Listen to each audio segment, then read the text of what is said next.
کعب ابن عبار رضی اللہ تعالیٰ عنہ آپ روایت کرتے ہیں کہ اللہ رب العزت نے جنت کے اندر ایک ایسا گھر بھی تعمیر کروایا کہ جس کے اندر اور 70,000 گھر ہوں گے، اور پھر ہر گھر کے اندر اور 70,000 گھر ہوں گے. یعنی اتنا عظیم الشان وہ بنگلہ، وہ رہائش گاہ، وہ گھر، وہ محل ہوگا کہ ایک گھر، ہر گھر کے اندر پھر 70,000 گھر بنائے جائیں گے.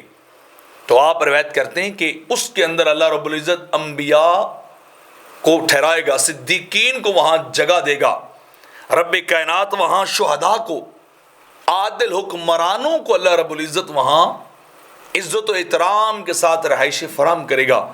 اور فرمایا کہ اس شخص کو بھی اللہ رہائش فراہم کرے گا جو شخص خود پر مستحکم ہوگا.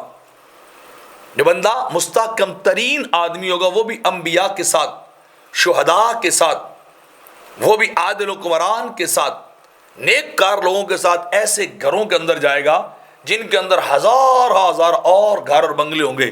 اتنا لمبا چوڑا بنگلہ انسان کو دیا جائے گا.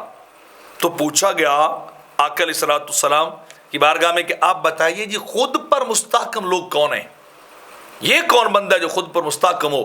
تو کعب ابن عبار رضی اللہ تعالیٰ عنہ روایت کرتے ہیں کہ آپ نے فرمایا کہ اس سے مراد وہ لوگ ہیں کہ جن کے سامنے جب حرام پیش کیا جائے تو اللہ کے خوف کی وجہ سے اس کے قریب بھی نہ جائیں، اس حرام کے نیڑے بھی نہ جائیں، اس کو ترک کر دیں، چھوڑ دیں، فقط اللہ کی رضا کے لیے، اللہ کے خوف کے لیے وہ اس چیز کو چھوڑ دیں، ترک کر دیں اس چیز کو.